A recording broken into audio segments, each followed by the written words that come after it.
Assalamualaikum warahmatullahi wabarakatuh. Waalaikumsalam warahmatullahi wabarakatuh. Alhamdulillah Alladzi fataha asfiyaihi wa ahibbaihi wa at-tawbati wal maghfirati. Wa salatullahi wa salamuhu ala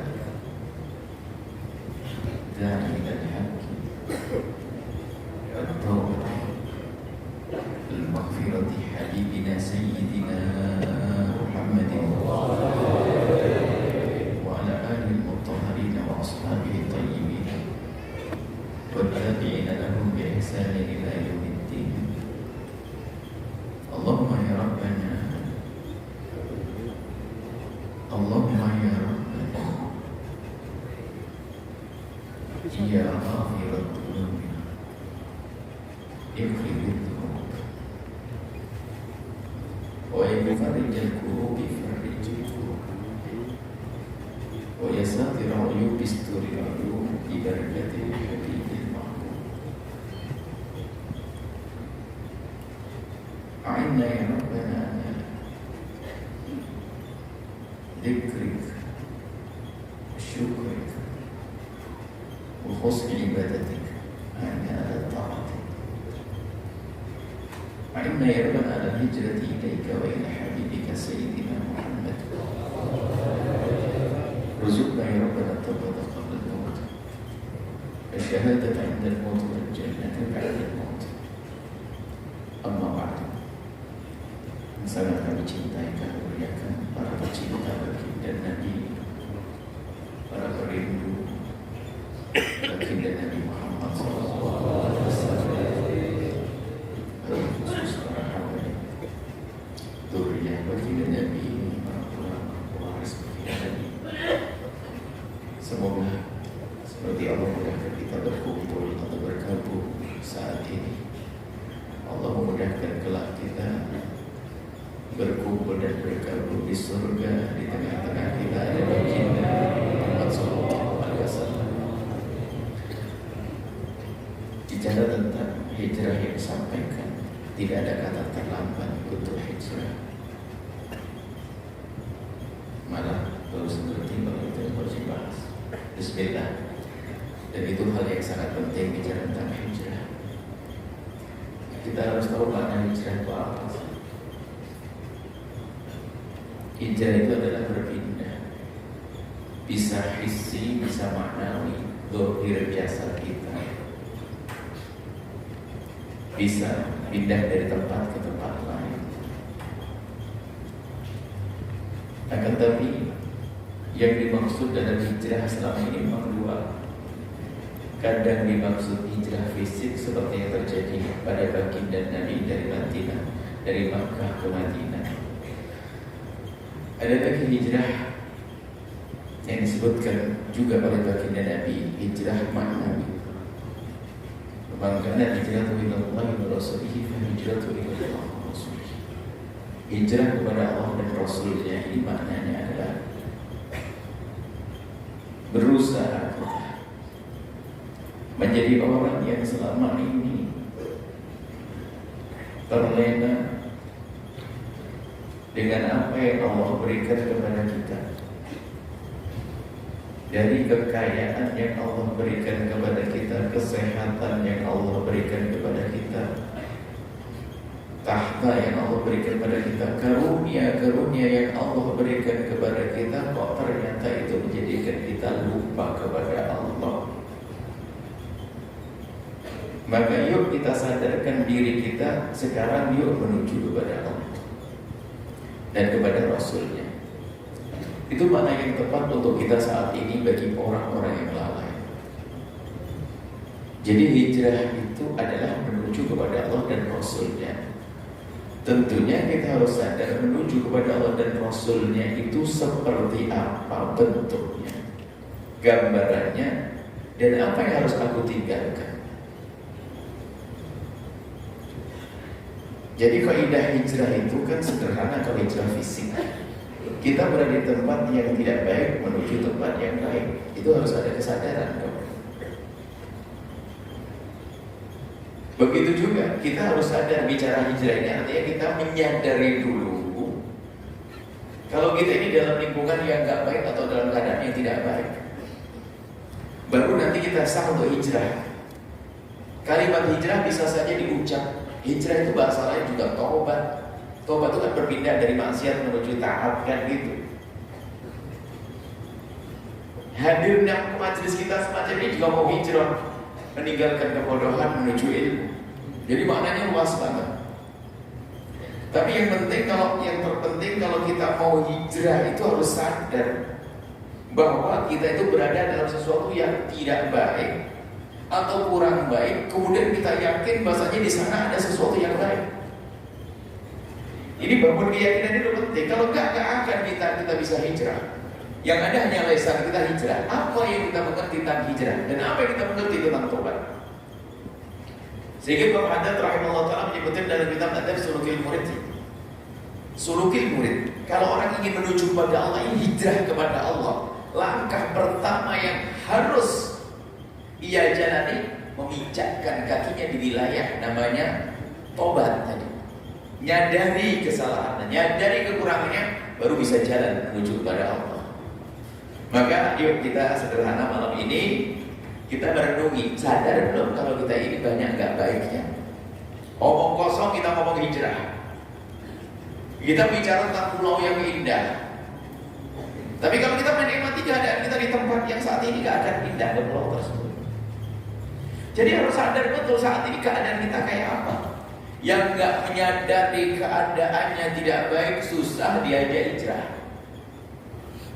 Susah diajak hijrah. Bicara sedikit tentang tobat saja. Tobat dulu deh. Sederhananya kita harus tobat semuanya. Gak ada yang tidak dosa di antara kita. Gak usah mikir dosanya orang lain deh. Dosa kita sendiri aja banyak, ngapain mikirin dosanya orang. Kita mikir dosa pribadi, mata kita. Apa yang kita lihat dalam sehari ini dan seminggu ini. Lesan kita, apa yang kita ucap. Ini urusan dengan Allah. Belum lagi urusan kita dengan ibunda kita, ayahanda kita. Berapa kali kita ngangkat suara kepada beliau-beliau, ibunda kita, ayahanda kita, yang katanya khusyuk di masjid, ahli tahajud, tapi kenapa kok kasar sama istrinya? Berbicara. Seorang wanita yang rajin hadir pengajian, tapi kalau ngomong sama suami kenapa ngangkat suara? Ini adalah keadaan-keadaan yang harus disadari dulu sebelum bicara tentang hijrah. Sebab kan indahnya orang tobat kalau bicara tobat. Hijrah itu ya tobat sebetulnya. Menyadari di tempat yang tidak baik menuju tempat yang lebih baik secara hissi, dohir, atau secara makna saya ini perilaku saya kurang baik. Orang gak akan mau belajar kecuali sadar dulu kalau dia adalah bodoh. Oh dia pinter ngapain belajar? Makanya dia bapaknya ngerti, anaknya belum ngerti apa-apa, dan dia juga tidak ngerti apa-apa, pergi ke sekolah mau belajar. Itu kan kaidahnya begitu semuanya. Sadar dulu. Maka yang terpenting dalam hidup kita adalah introspeksi. Kita merenung diri kita, bukan orang lain. Aku akui dulu. Aku sebagai anak, bagaimana urusanku dengan ayahku? Aku sebagai ayah, sebagai ayah, bagaimana urusan dengan anakku? Anakku sekolah di mana, bergaul dengan siapa, kenal Allah atau tidak? Orang bisa saja dia ahli ibadah, urusi dirinya sendiri dengan Allah, tapi lupa bahwasanya urusan dengan anaknya gak beres. Oh dia ahli sujud, tapi tidak tahu sekolahnya di mana anaknya. Apakah kenal Allah atau tidak? Di permasalahannya dia tidak mengerti hakikat hijrah tadi. Kita berenung semuanya masing-masing dari itu. Sampai kita kepada satu kesadaran bahwa oh iya aku banyak kekurangan. Urusanku dengan Allah banyak kekurangan. Aku sering melihat yang haram. Catat satu. Aku sering mengucapkan yang haram. Aku sering meninggalkan kewajiban. Ini baru satu urusan dengan Allah. Baru setelah itu apa? Kita hadirkan kesadaran yang kuat tentang sana pengampunan Allah. dan indahnya surga Allah. Agar kita terpacu untuk menuju ke sana. Allah yang membuka pintu tobat siapapun yang ingin bertobat segede apapun kesalahan seorang hamba. Maka kami sampaikan kepada semua, hei para pendosa, kalau seandainya ada di sini, yang paling gede dosanya, yang penting sadari dosamu. Lihat, pengampunan Allah sangat luas, lebih luas daripada dosa kita. Kurang apa? Jadi kesadaran akan dosa ini akan kemudian kesadaran akan luasnya pengampunan Allah menjadikan langkah kita untuk tobat gampang. Kalau tidak ngerti kalau dia dalam dosa, biar bersama dalam Allah pengampunan, nggak akan pergi ke sana. Ngapain saya minta maaf? Saya tidak merasa berdosa.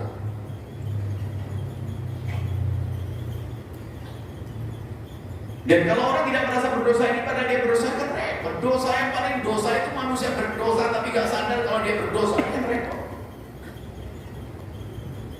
Makanya kita ambil merenungi diri kita sendiri. Ini indah sekali. Merenungi tentang kesalahan kekurangan kita. Ini langkah awal kata Imam Haddad. Gak bisa orang sampai kepada Allah kecuali sadar dulu di sini. Bahkan setiap hari yang kita plek-plek bahasa Jawanya itu, yang kita otak-atik adalah yang kita oprek-oprek adalah diri kita sendiri. Sampai sadar aku banyak salahnya. Merenung kita banyak salah. Bicara tobat yang gede tobat, syaratnya tobat itu apa sih coba? Syaratnya tobat itu adalah menyesal.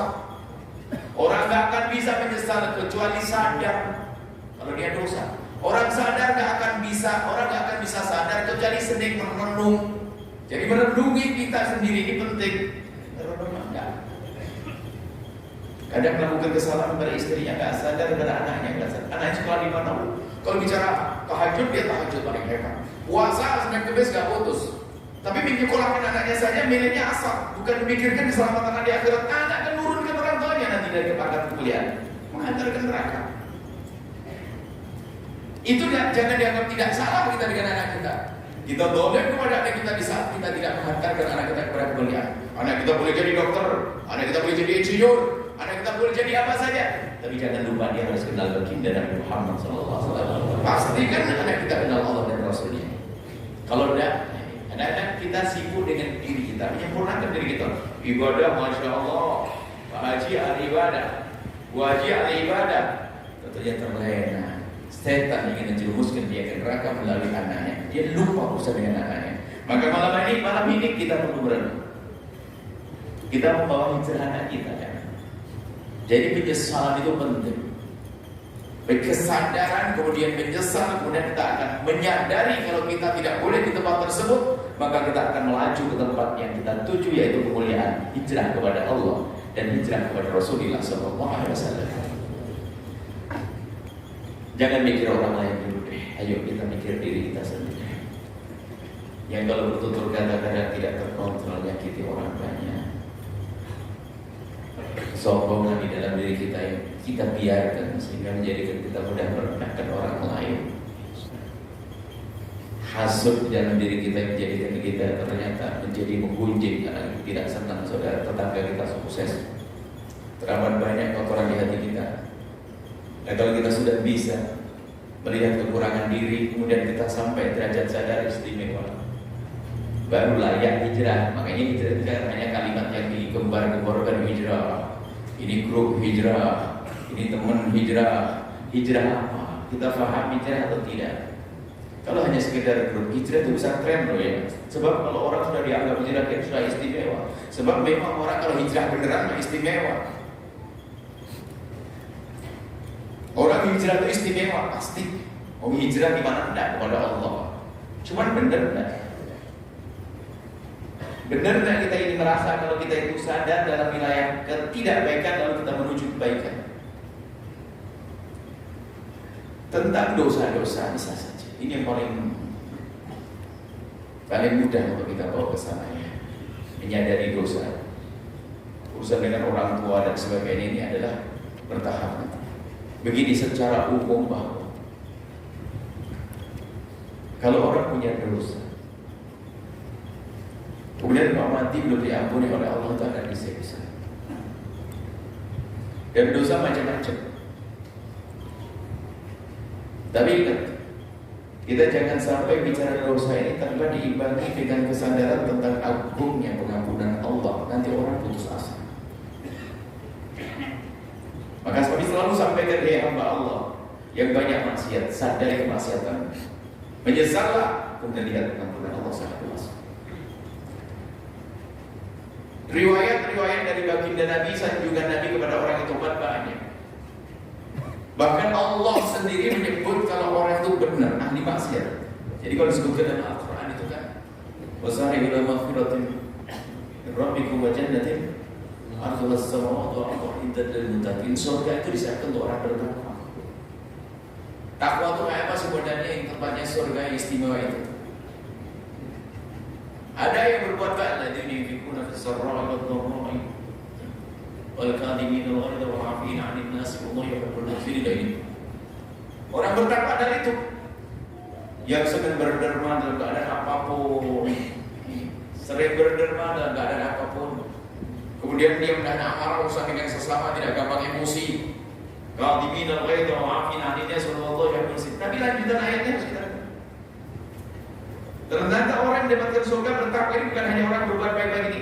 Kita yang banyak salah ini bisa digelar takwa sama Nabi Waladina idza fa'alu fahishatan aw dhalamu anfusahum dzakarullah. Mereka yang berbuat dosa tapi segera sadar, tidak usah menunda esok hari. Saat ini aku harus menyadari kesalahan. Menyebut nama Allah, memohon ampun kepada Allah karena tahu yang mengampuni hanya Allah Subhanahu wa taala. Artinya dia berdosa dimanapun berada, jangan putus asa, bergegaslah. Kalau sudah orang tobat serius, sebesar apapun dosa seorang hamba, kalau sudah tobat yang benar, hijrahnya kepada Allah benar, maka dia dari yang semula di wilayah dosa, kubang, kehinaan, nista, dia akan masuk wilayah yang agung, yaitu wilayah mahbubiyah, dicintai oleh Allah. Innallaha yuhibbut tawwabin. Allah mencintai orang yang bertobat. Makanya jangan ragu.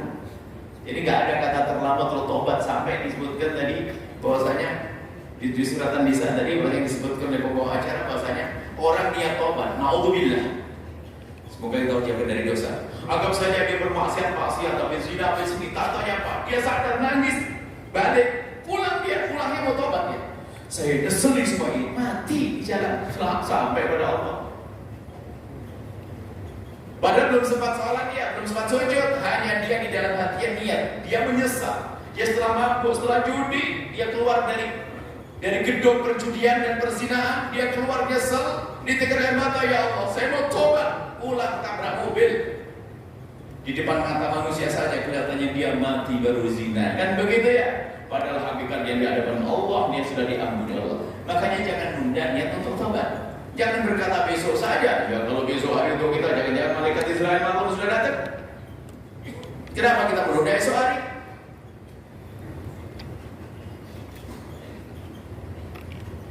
Meninggal muda juga banyak.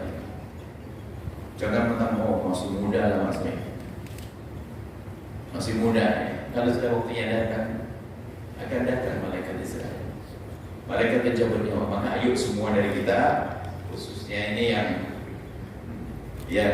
bukan yang tua saja, khususnya ini kita yang ada di sini deh, bukan yang tua, yang muda juga.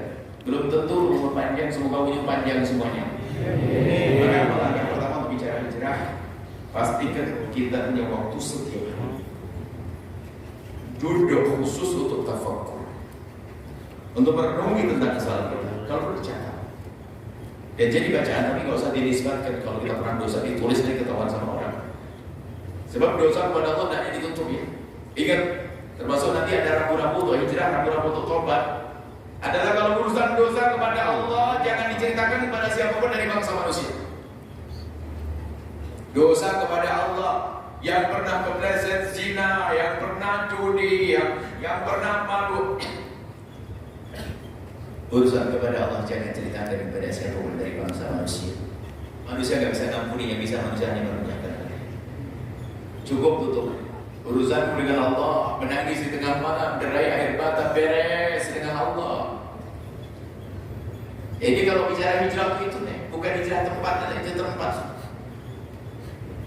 Kalau tempat bingung di mana-mana sekarang banyak maksiat. Maksiat kejar kan daripada kita, internet kubur kita. medsos guru kita. Ya, tontonan ngejar kita. Kita mau ke masjid dikejar sama guru kita. Mau kemana ya? Umrah haji, nempel itu. Umrah lagi tawaf masih sempat kan? Alhamdulillah. Jadi yang perlu adalah hijrah ini tadi. Hijrah bagaimana menghijrahkan diri kita menuju kemuliaan, menuju Allah dengan menyadari kekurangan kita. Jadi langkah pertama malam ini adalah kita harus punya waktu untuk biasakan merenungi, bahkan ibadah hendaknya kita bagi tiga. Kalau hamba Allah, para hamba kekasih Allah, jadikan ibadahku 3 bagian.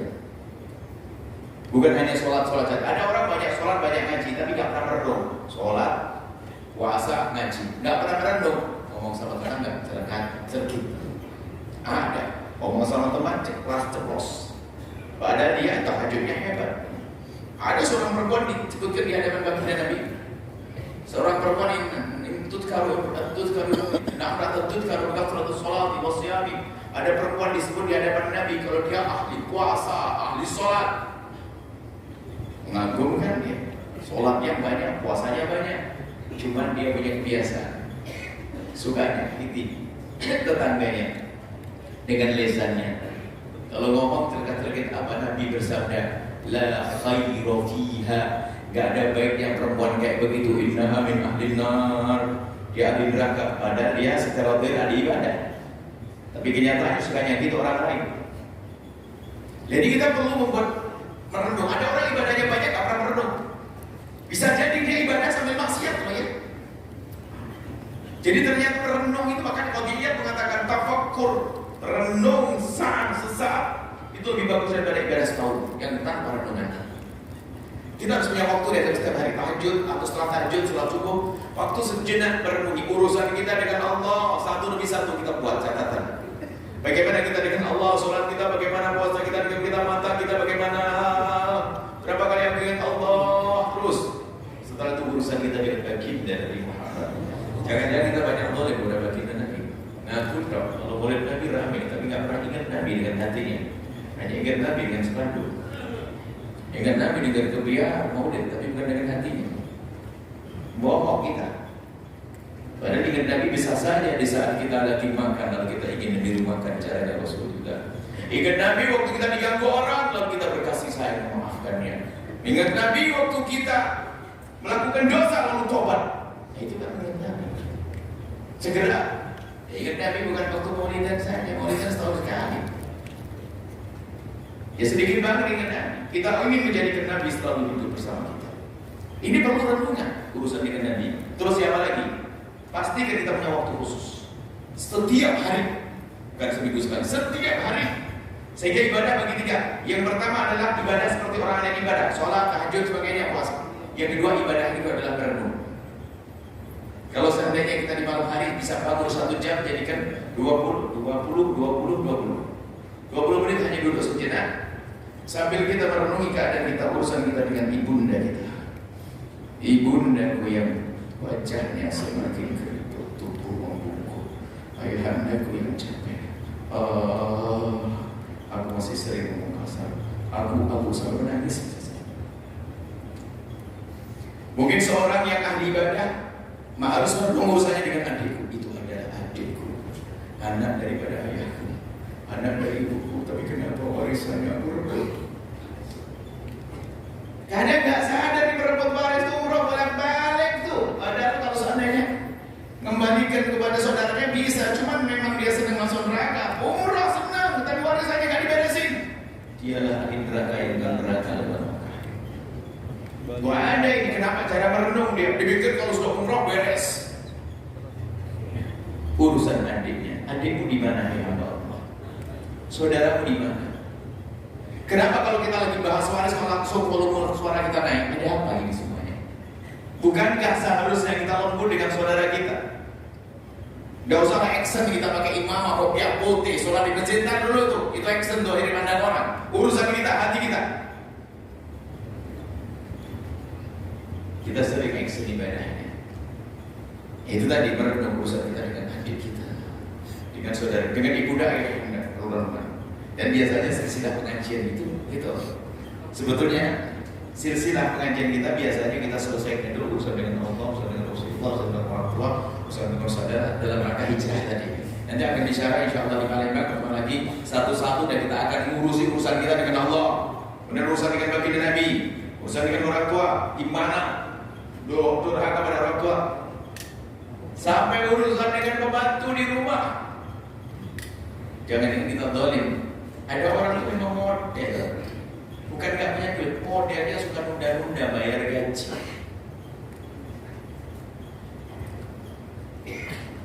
Modelnya suka nyakiti halus. Pembantu masak bertahun-tahun gak pernah merasakan masakan enak bosnya.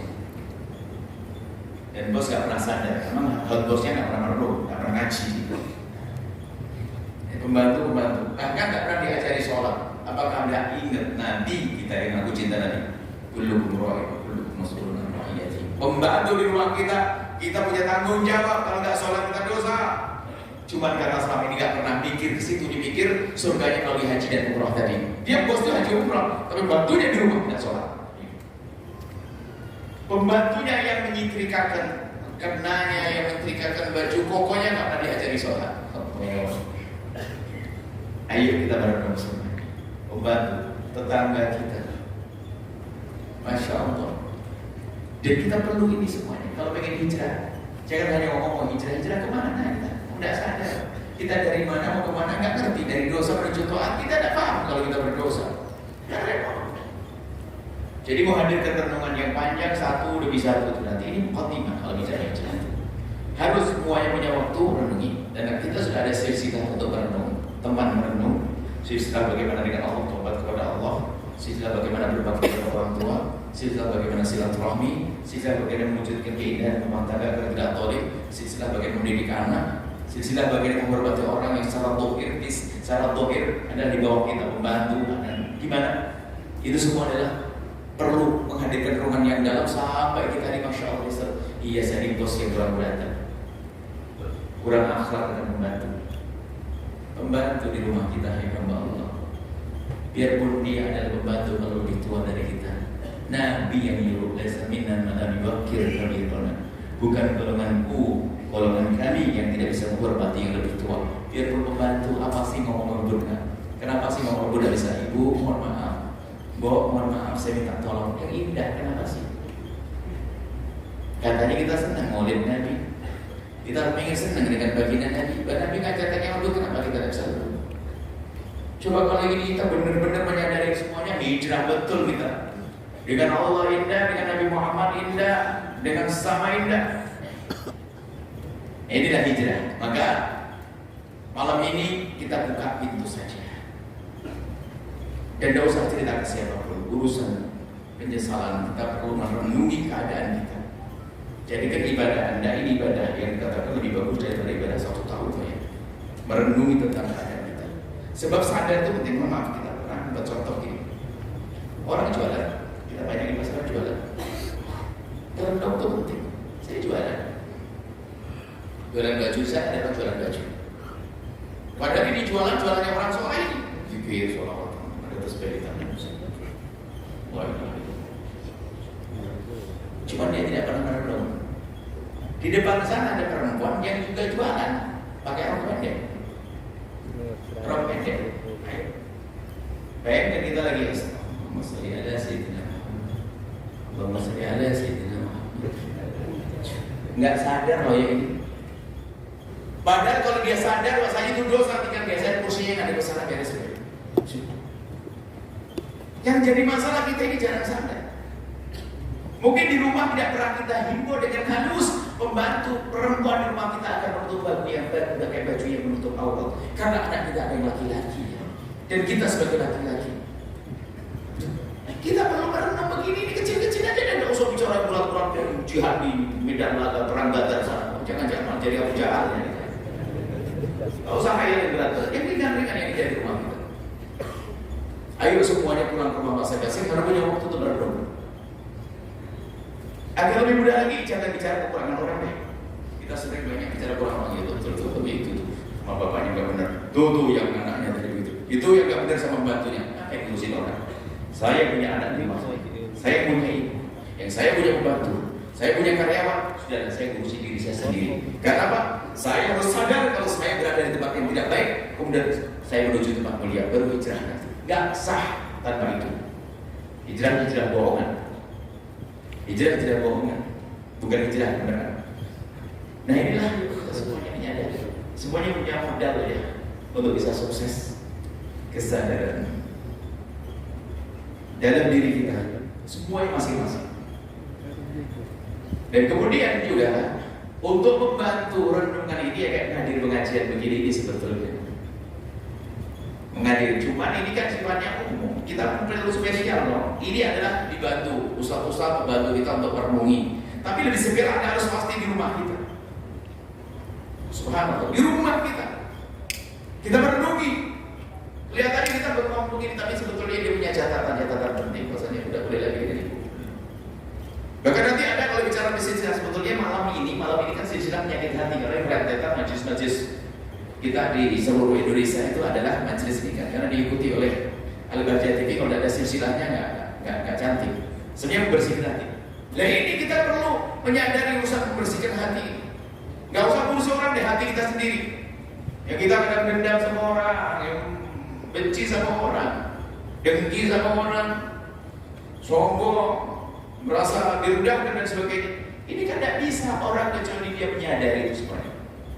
Baik, kita simpulkan, kita akan buka tanya-tanya jawab setelah ini, bahwasanya di dalam kita belajar itu biasakan kita memulai dari diri kita sendiri. Sudahlah, pokoknya jangan merasa hebat, jangan merasa bersih, merasa baik. Kita harus merenungi. Biasakan mencari kekurangan diri. Kalau sudah orang pandai mencari kekurangan diri, dia akan menjadi paling baik pada akhirnya. Kekurangan diri di rumah kita masing-masing nih. Sebab kita tuh biasa banyak kalau belajar itu ternyata bukan untuk kita, biarpun kelas ustaz. Kadang kita kelas ustaz dengar ceramahnya guru, itu yang bayang, wah ini omongan ustaz cocok banget dengan orang di kampung saya. Bukan dia, orang kampung saya. Dia kayak bukan manusia lagi. Kulaan pastinya saya. Makanya kalau Anda semua belajar kok sudah merasa aduh pas banget ngomong satu saya, berarti Anda benar betul. Jelek buat saya. Jelek buat saya, ini baru hebat, bukan jelek buat dia. Subhanallah. Nanti insya Allah kesadaran belajar seperti itu. Jadi kenapa yang kita dengar waktu lama firman Allah sabda Nabi adalah kita pertama kali yang mendengarnya. Malam ini kita akan mengkoreksi. Belum istri kita, belum anak kita, saya. Sudah kalau semua begini indah, nggak ada artinya kita mau hijrah, mau tobat kalau tidak kita menyadari. Apa artinya tobat kalau tidak ada kesadaran? Kalau saja kita menyesal seperti itu.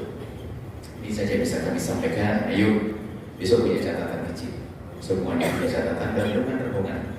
Agar kita sadar kita berada di ruang yang tempat yang tidak baik untuk menuju tempat yang indah, pengampunan Allah. Dan kami serukan kepada siapapun yang paling banyak dosanya, Allah yang paling banyak dosa, ibaratnya hidupnya selalu dosa, tidak ada dosa yang dilihat kecuali pernah dilakukan. Bicara zina dia zina, mabuk, judi, semuanya. Ingat, pengampunan Allah lebih luas dari itu semuanya. Ada contoh orang yang paling jahat zaman itu, tapi menjadi orang yang paling dekat Nabi, Sayyidina Umar bin Khattab. Sebelum masuk Islam, apa targetnya? Memenggal leher Nabi. Jahat apa melebihi ini. Tapi ternyata kalau sudah dipilih oleh Allah menjadi orang mulia. Khalid bin Walid telah pukul mundur kaum muslimin berkata, tapi pernah akhirnya masuk Islam. Dan dosa-dosa yang dilakukan hamba Allah tidak segede itu. Tapi pun pada akhirnya Sayyidina Khalid bin Walid setelah tobat menjadi mulia. Makanya yakin semuanya bisa mulia. Jangan berkata sudah terlanjur begini. Gak ada kata terlambat. Sejelek apapun, pokoknya selagi nyawa masih ada di kandung badan, maka kita punya kesempatan untuk kembali kepada Allah Subhanahu wa Ta'ala. Masya Allah, subhanallah, alhamdulillah, wa la ilaha illallah, terima kasih, syukuran kasih, ya. Bapak Ibu,